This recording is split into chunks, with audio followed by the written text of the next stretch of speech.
Happy Chick-fil-A Appreciation Day, everyone! Chick-fil-A Appreciation Day? Is that really a thing? What the fuck?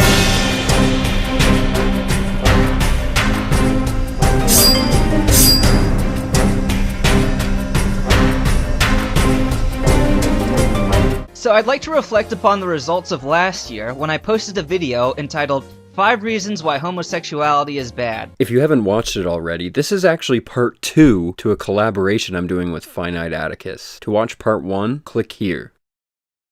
In the video, I introduced myself as a friend of homosexuals, not a hater, and then I went on to list the practical reasons why homosexuality is destructive to humans. You're right, you started your video off by introducing yourself as a friend to homosexuals.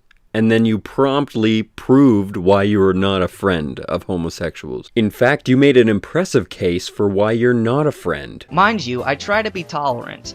I have an open comment section. If you disagree with me, I respect your right to say so, and I will not censor you.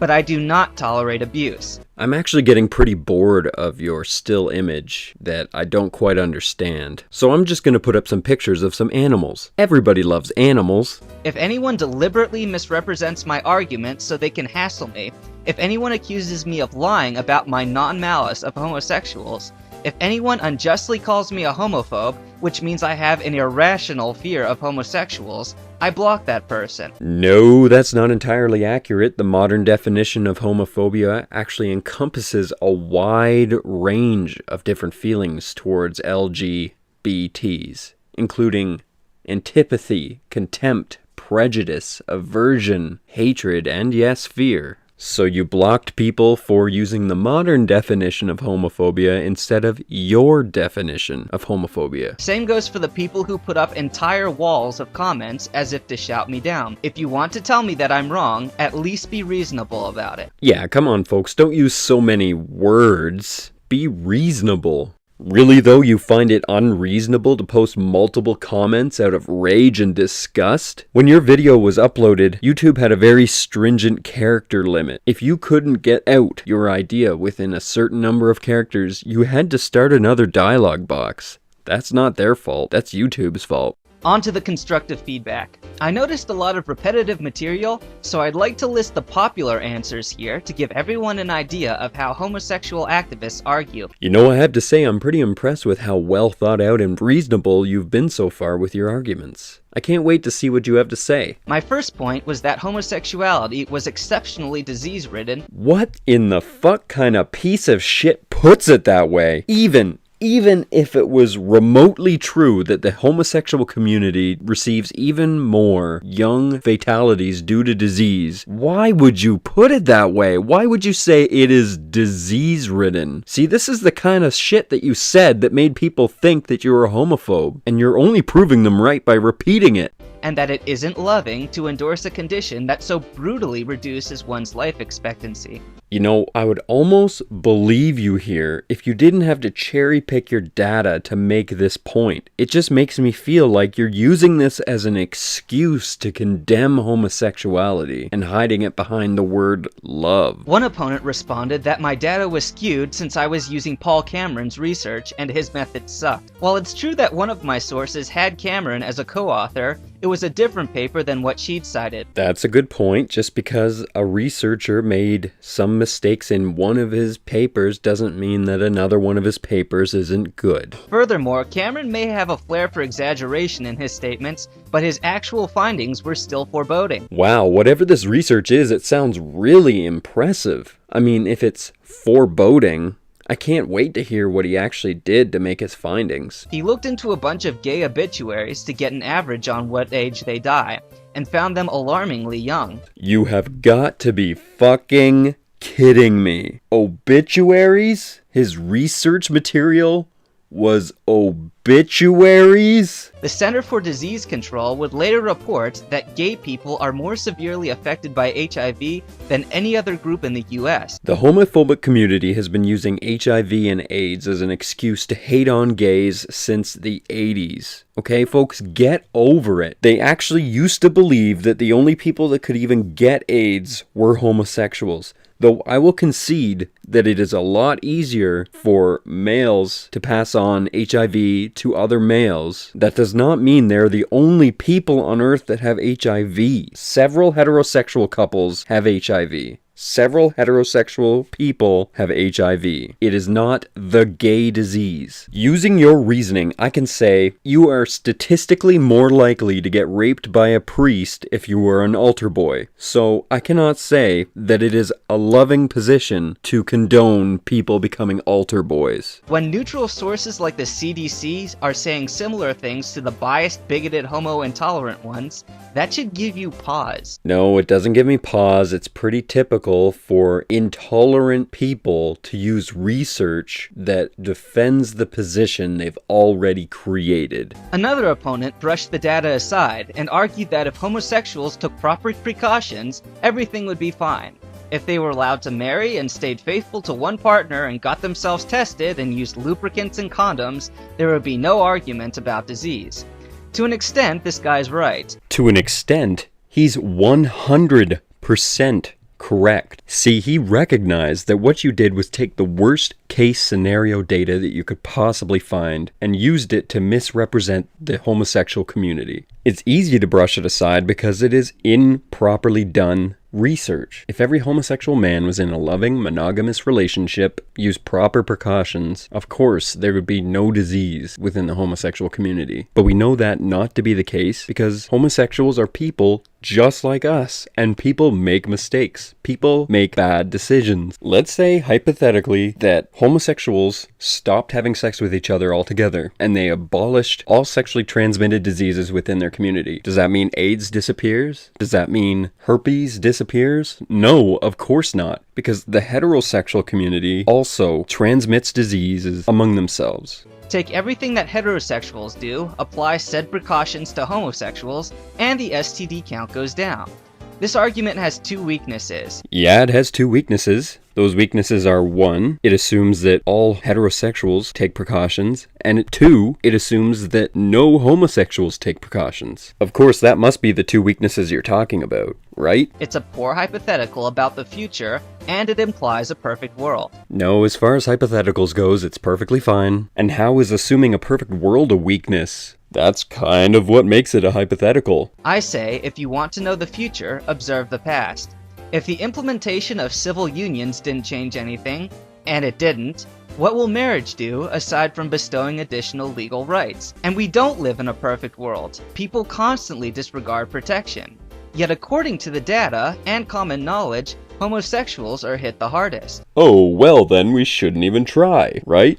I mean, equal rights are so trivial anyways. Who even gives a shit about those these days? Look, the homosexual community today is still looked upon as being somewhat oppressed by people like you, in fact. And when a person is oppressed, when their beliefs and their feelings or their convictions are considered to be wrong, the things that they do, they have to do in private. Bringing homosexuality to the forefront, giving these people the rights that they deserve, giving them the ability to build the life that everyone deserves to build for themselves. It won't just give them better rights. It'll give them confidence. It'll give them the ability to be themselves, to be smart about the decisions they make. When a person has to live in the shadows, they only think about the here and now, but when somebody can live out in the open, they have a chance to think about the future. They have a chance to think about the decisions they make and the effect that they will have on their future. When you give somebody the chance to live a normal, well-rounded, thought-out life, you give them a life. So what am I saying? Even if, hypothetically, it won't change the disease rate, that is irrelevant.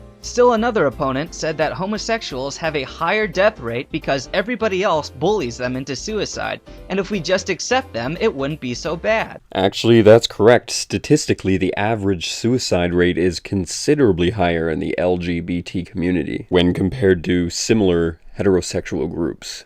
This is a guilt by association fallacy. Bullies who victimize people for being different are not in the same category as friends and family who have legitimate concerns about the problems that come with homosexuality. Wrong, wrong, wrong. Although you may consider yourself to be a concerned party, your actions speak louder than words, and your actions are the actions of a bully. You're openly admitting that you do not accept somebody for who they are and tell them that they need to change. Do you know what that does to somebody? Do you understand psychologically the effects that has on a person? You destroy a person from the inside out because you create an internal conflict for which there is no resolution. You are faced with two options: accept who you are and say fuck you to all of the bullies, or you have to lie about who you are, and having to lie about yourself could destroy you. Overgeneralizing like this is militant to a fault, because it rouses a me against the world outlook on life, and anyone who does not embrace homosexuality is turned into an enemy. Friends and family may not always handle their situation gracefully, but if they've taken the time to know or raise someone, they mean well. Roping them together with actual bullies is one of the most hideously immoral decisions anyone can make. No, because a bully is still a bully, just like a murderer is still a murderer. All you're doing is showing the difference between somebody who committed murder 1 and somebody who committed manslaughter. Yes, the intentions may have been different, but the end result is the same. My second point in the video was that homosexuality's addictiveness was lethal. See, my problem with that argument is that you had no idea what the fuck you were talking about. A homosexual that acts homosexual is just a person being themselves. You can't call that an addiction. It's like saying a man that loves his wife is an addict. Using the word addiction to describe love is erroneous, unless of course you're using hyperbole. Anyone who disregarded the first point missed the significance of this second one. I got answers like, love is addicting, smiling is addictive, all of which sidestepped the fact that addictions have adverse consequences. No, these people were just pointing out that you're misusing the word addiction, or that you don't understand that homosexuality is not an addiction. They're equating the addiction of homosexuality with smiles and giggling and love. Unless, of course, you are trying to say that the addiction of smiling has adverse effects on your life. Does it? Do you just not smile? As I said, people will make enemies of their friends and family before they admit their homosexuality is bad. Yes, and all the power to them. Fuck those people that say that homosexuality is bad. Fuck people like you. By the way, I've been criticized for treating homosexuality as though it's a choice, when in fact I don't consider it a conscious one. Rather, I hold that it is a mental disorder, and the choice is only in fighting it or giving into it. Wait. Let me get this straight. You believe that being gay is a mental illness, even though the very science you so happily enjoy on a daily basis says that it's not. You advocate that gay people undergo pseudoscientific treatment that has never been proven to work. Treatment that, by the way, if it was performed on straight people would be tantamount to torture and decried by everyone. You lack the intellectual honesty to look at any opposing point of view, no matter how good the argument is. You use paint-by-numbers apologetics to exclude any non-religious person from disagreeing with you, and then blithely say that their arguments are straw men when they are clearly not. And with all the flair and bluster of an 8-year-old dominating the monkey bars, you stamp your feet and assert that something is true simply because you and your God say it is. You know what I think? I think that no matter what we say, you won't listen. That is close-minded. Fine. Stay that way. You don't want to be called a bigot or a homophobe? Fine. I won't call you those things. I will say this, however. You, sir, are certainly no friend of gays. And yes, I realize that the APA currently doesn't call it a disorder, even though it looks like a duck and quacks like a duck.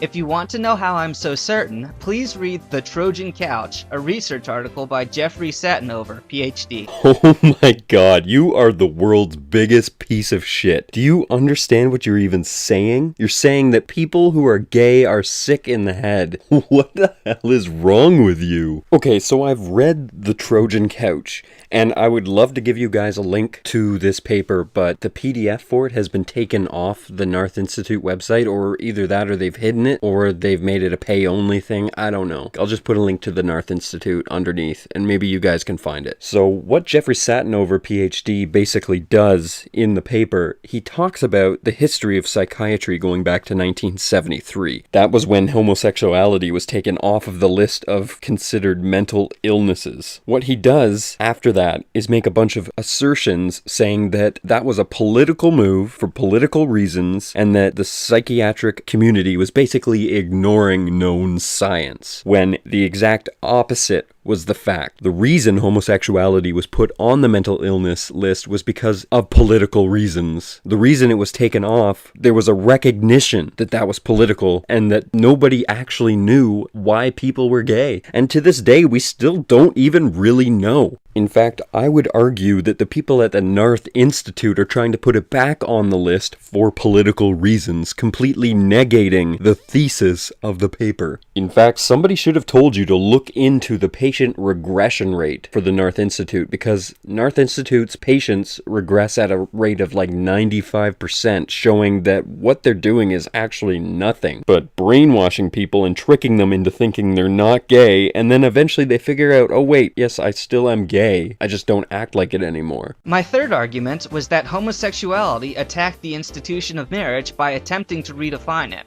No, it's not trying to attack it, it's trying to join it. There's a difference. That's the exact same kind of argument they made when they introduced black players to the white baseball league. They said that they're attacking the institution of the Major League Baseball Association by trying to redefine the rules. It's asinine. I held that the principle of marriage was procreation, and anything else would shift the emphasis from family to sexual decadence. No, the principle of marriage is not procreation, it's security. I mean, sure, from an evolutionary standpoint, you could say the mechanism of sex is for procreation, but the practice of sex is not usually for procreation, so it's a really weak argument. But of course, I know you're not coming at this from an evolutionary standpoint, you're coming at it from a biblical standpoint. And even then, the principle of marriage was not to procreate, the principle of marriage was to make binds between families. Procreation was just the result. The counter-arguments almost exclusively consisted of this. Homosexual couples have been proven to be just as capable parents as heterosexual ones. I could get into why that's incorrect, but I'll just make do with the fact that it sidesteps my point. Okay, so you're basically strawmanning the argument by only showing us examples of people who sidestepped your argument instead of people that actually gave you good arguments. What were the good arguments? What were the ones that made you pause? I want to hear your rebuttal to those. Again, people are basically just pointing out that you don't know what you're talking about when it comes to families and marriage. They're not actually saying that the mechanism of procreation can still exist within a homosexual couple. We know that's not true. Procreation has nothing if not marriage. Your point is procreation has nothing if not marriage. That is not even a sentence. Saying that homosexuals would make good foster parents is not sufficient to change the foundational core of marriage. Nor, for that matter, is the argument that there are millions of gay couples who just really want to be married. And again, I'd like to point out that your ideal of the foundation of marriage is arbitrary and made up, and does not serve society in any way. Nor have you proven that your ideal of marriage even really exists outside of your head and the head of other creationists, other than to point out the fact that God said so. Millions of polygamists really want their marriages recognized, and so do millions of close relatives. The difference is, they haven't gotten the publicity yet. The homosexual torch is still the one burning brightest right now. Can you just move on to the next subject, please? Because so far you've not even made a single argument. In my fourth argument, I reasoned that men and women need each other to survive, and homosexuality necessarily made the statement that they didn't. Well, you made the argument that men and women need each other to survive as a society. Yes, I would agree with that, 100%. But let's say, arguably, you're right, that it does make that statement. They're right, because not all of us are gay. It's like 1 in 6 or 1 in 10 people are gay right now, somewhere in that range. So even if 1 out of every 2 people on Earth were gay, that would still leave half the population to mate, multiply, and progress the genetic code into further generations. Your point is moot. But you know what? There's a study that says 1 out of every 10 people are gay, and that kind of weirds me out because I've had sex with 10 people, so statistically at least one of those dudes was gay. Furthermore, it was sexist, because while heterosexuals appreciate the features of their own sex and the opposites, homosexuals are only into their own sex. In short, it is demeaning to suggest that an entire sex is unwanted and replaceable. What? You are saying that gay people are sexist because they only want to have sex with their own gender. And you're saying that heterosexual men appreciate the features of both men and women? Are you sure about that? Because in what way do they appreciate them both? Are you speaking from experience? Because you might not be as heterosexual as you're leading on. Heterosexual men might appreciate the way other men look because they might want to aspire to look like that themselves, or they might just like the human form and find it beautiful, but men don't appreciate the female form in that quite exact same way. They see it in more the I want to bang that kind of way. In response, one opponent drew a parallel, saying that 2 black people marrying is a symbolic rejection of all interracial marriage. He told me that this was basically my statement, as if I were saying that homosexuals simply get together to spite all non-homosexuals. Yeah, and that's a really killer argument because he's using your reasoning to prove that even all heterosexual couples get together just to spite homosexual couples. He's pointing out that your reasoning is flawed. Obviously, it's not like that. And now it's time for the world's worst Christian backpedal. I'm glad that most homosexuals aren't actively sexist, like the feminazi lesbians of the 70s. It's the one feature of homosexuality that they do somewhat fight, being politically incorrect and all. Congratulations on not even addressing the argument at all. That didn't make any sense. Another opponent said that heterosexuals were just as sexist for refusing to have intercourse with people of their own sex. Oh yeah, I just made that argument, and so did Atticus. I would like to hear what you have to say about that. That's a pretty stupid argument. You're a stupid argument. I don't have to stand around and listen to this. Atticus is gay as a meanie pants. You don't need to bang someone to appreciate the intrinsic differences unique to each sex.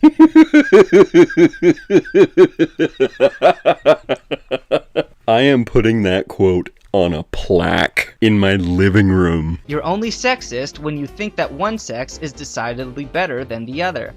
If you honestly believe that you can replace the whole role of the other sex, that qualifies. According to you. A third opponent generalized and said that everyone's sexist, get over it. Maybe that's true, maybe it isn't. What's certain is that in homosexuality, it comes with the package. Maybe it's true, maybe it's not. So if you don't know for sure that it's not true, you are literally admitting that you are sexist right now. Because if you were not sexist, you'd be able to say, well, that's clearly not true because I'm not sexist. Fail. Sure, I'm learning a lot about you today. A lot of people apparently got confused by my 5th argument. No, nobody was confused by your 5th argument. We just thought it was dumb. I said that the male and female bodies were powerful evidence of an intelligent creator because of our purposeful design. Therefore, if we defied the creator's intended design with something like homosexuality, we denied absolute authority. Without absolute authority, all morality is relative and absolutely nothing has meaning. See, there's a wicked bad flaw in this argument because it requires a whole bunch of ifs. If there's a creator. Well, demonstrate that there's a fucking creator and then we'll agree with your argument. Otherwise, it's just a hypothetical that has no bounds within reality. Not surprisingly, most of my opponents were atheists, so they didn't grasp the significance of this. Well, the Flying Spaghetti Monster says that everybody has to be gay, otherwise he'll burn all our houses down. But for some reason, everybody that I tell this story to does not believe in this Flying Spaghetti Monster, so they're not understanding the significance of what I'm saying to them. I'll try to make it relevant. If there is no ultimate authority, nobody can condemn me as an insensitive, intolerant, prejudiced, homophobic bigot for opposing homosexuality. These qualities are not wrong because there is no right or wrong. We're not created, so we have no true function, just the ones we invent. Actually, removing God from the equation doesn't create a problem. There is still a right or wrong, and it's what society says is right and wrong. Sure, you're allowed to have your opinion, and you don't have to like something that you don't like, but you do have to tolerate it. That's what being part of a society is like. You know, this kind of reminds me of an argument that I heard way back in the day.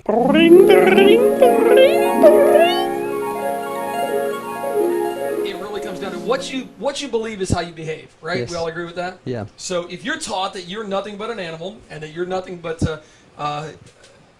something that has no morals, there are no moral absolutes, you're going to behave that way. Sex outside of marriage, who cares? Lying, stealing, who cares? Mm-hmm. It wouldn't matter. I was on the Fundamentally Flawed podcast with a couple atheists, and they asked me, they said, Eric, if you were not a Christian, would that let you just do anything you want to do? I said, absolutely. Mm-hmm.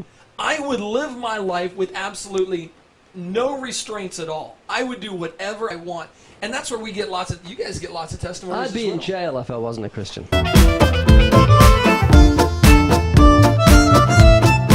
Yeah, so just like your good friend Eric Hovind here, you're basically admitting that you're a psychopath. Those feelings I'm hurting? Chemical reactions in a brain that will be dead in less than 100 years, nothing more. The logic factor? A human construct that dies with our finite race. So why should you care what I have to say? Why should I care what you have to say? The things that matter to us are an illusion, worthless in perspective of this enormous universe. Yeah, it's not like we have to live with each other now. Listen, 100 years from now, yes, we'll both be dust in the earth, but that doesn't mean that today we don't have to get along. That doesn't mean today we don't have to figure out how to coexist. Tolerance. Because do you know what really doesn't serve a purpose for the progression of the human race? Arguing over subjects that don't affect us personally. Anyway, I suspect my opponents don't often think about the depressing implications of a pointless existence, as they completely ignore their own rules in their responses. Yeah, you're right. If we all realized how depressing reality was, we'd just make one up in our brain just like you. And that would solve all our problems. No, it wouldn't. One lady said that I was using religion and started quoting Leviticus at me. That was plenty irrelevant to my point in reality, let alone in a godless universe where her words would have been a waste of effort no matter what. Are you admitting that Leviticus is not really important in reality? Or are you admitting that you're too intellectually dishonest to realize that you're cherry-picking from the Bible? Someone else said, for my point to count, I'd need to prove that there really was a creator. I said that too. That's simple enough. If you even suspect that there might be a creator, the fact that heterosexuality brings about life and homosexuality results in death is proof enough of whose side he's on.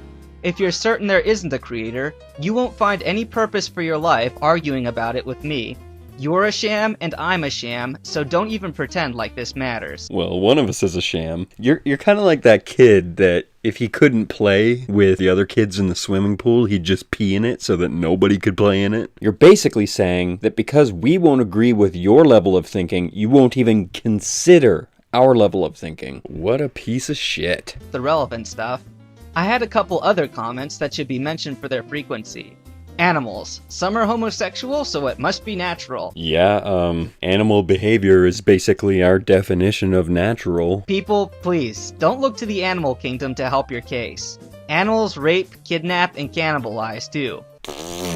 Appeal to emotion, appeal to emotion, appeal to emotion. Just because they do bad things doesn't mean that it's not natural. And let's not forget that we see genetic mutations in nature. Yeah, you're right, and humans never have genetic... Oh. Do a cow's horns serve their intended function when they curve backwards and push back into the animal's skull? Do a human's molars serve their intended purpose when they impact and cause gangrene and death? No. Paradoxical though this may sound, not everything in nature is natural. Yes, nature is by definition natural. And as for this unnatural computer you guys keep reminding me that I'm using, it is a product of humanity's creativity. It's a beehive. We were created to create. We were not created to commit self-destructive acts. So, a computer is natural because humans make it, but two male penguins shacking up is not natural. Ugh. To those of you who still insist that you can't see the problem with men having sex with men and women having sex with other women... Actually, my browser history would tell you that I do have a problem with women having sex with other women. A different kind of problem, though.